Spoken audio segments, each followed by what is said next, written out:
बच्चों आज हम लोग पढ़ेंगे इफ़ेक्ट्स ऑफ फोर्स। ठीक है, तो इसके पहले हम लोगों ने फोर्स पढ़ लिया था, फोर्स के सारे टाइप्स पढ़ लिए थे और उनके सारे सब टाइप्स भी पढ़ लिए थे। बच्चों उनको आप लोग रिवाइज करते रहिएगा।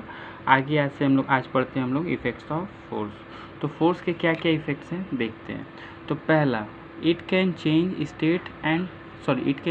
Shape and size of an object. यानी फोर्स क्या कर सकता है, किसी भी ऑब्जेक्ट को शेप और साइज को चेंज कर सकता है। जैसे कोई पेपर लिया आपने तो उसे क्रश कर दिया, तो जो सिंपल एक रेक्टेंगुलर फॉर्म में था वो एक स्फेरिकल फॉर्म में कन्वर्ट हो जाता है। उसे किसी ऑब्जेक्ट को लिया आपने, उसे छोटे छोटे पार्ट में तोड़ दिया, तो वो आप क्या कर सकते हैं, फोर्स के थ्रू क्या कर सकते हैं, किसी भी ऑब्जेक्ट के शेप एंड साइज को चेंज कर सकते हैं। दूसरा, it can change state of motion. तो बच्चों स्टेट ऑफ मोशन क्या होता है, जैसे कोई ऑब्जेक्ट अगर रेस्ट में है तो उसे क्या कर देना, फोर्स लगा के मोशन में ला देना, या अगर कोई ऑब्जेक्ट मोशन में है तो उसे अगेन फोर्स ला करके रेस्ट में ला देना। जैसे कि आप लोग साइकिल चलाते हैं तो अगर साइकिल रोकना होता है तो आप ब्रेक लगा देते हैं, तो ब्रेक क्या करता है, वो फ्रिक्शन फोर्स अप्लाई करता है और उसी फ्रिक्शन फोर्स के कारण आपका व्हीकल रुक जाता है। ठीक है, नेक्स्ट है, it can change speed and direction. Force के साथ और क्या कर सकता है, फोर्स किसी भी ऑब्जेक्ट के स्पीड को और डायरेक्शन को चेंज कर सकता है। जैसे कोई ऑब्जेक्ट आपकी डायरेक्शन में आ रहा है, आप क्रिकेट खेलते हैं, बॉल आपकी तरफ आता है, तो आप बैट से उस बॉल को 360 डिग्री के एंगल में कहीं भी मार सकते हैं। यानी आप क्या करेंगे, by the help of bat उस बॉल की डायरेक्शन को आप चेंज कर सकते हैं। ठीक, आप फुटबॉल खेलते हैं तो बॉल अगर रखी हुई होती है तो उसे आप किक करके उसकी स्पीड चेंज करते हैं, यानी जो रेस में जाता है वो मोशन में जाता है।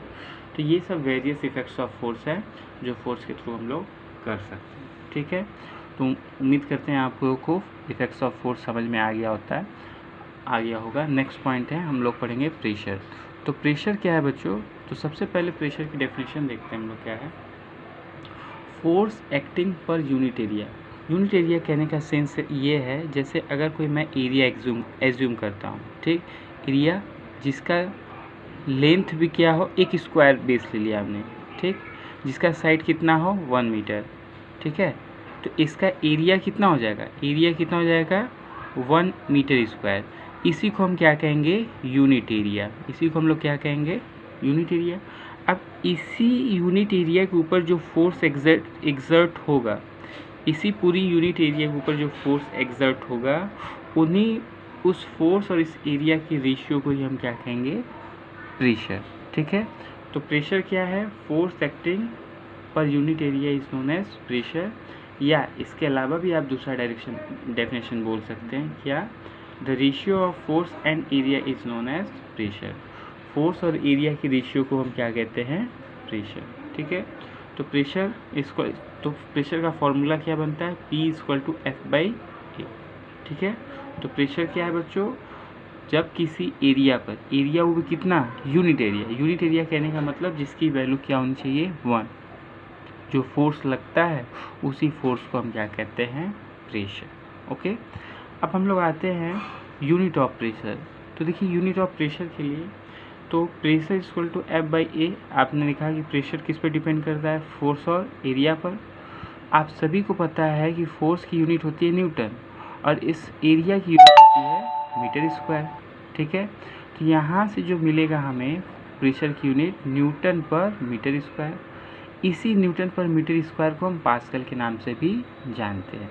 ठीक है, तो यहीं से हमें क्या मिला, 1 newton per metre square equal to 1 pascal.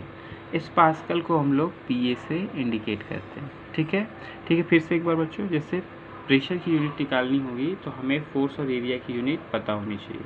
तो फोर्स की यूनिट क्या है, न्यूटन, एवरीवन नोज।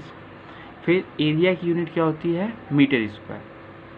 अब इन दोनों को हम कंबाइंड रूप में लिखेंगे तो न्यूटन पर मीटर स्क्वायर, ये किसकी यूनिट हो गई, ये हो गई प्रेशर की किस यूनिट। ठीक, इसी को हम लोग पास्कल के नाम से भी जानते हैं। ठीक, तो अब न्यूटन पर मीटर स्क्वायर और पास्कल में रिलेशन क्या है, तो 1 newton per metre square equal to 1 pascal. ठीक है, ये आप बहुत इंपॉर्टेंट है, इसे याद रखिएगा। ठीक है, थैंक यू बच्चों, रिवाइज करते रहिए, पढ़ते रहिए।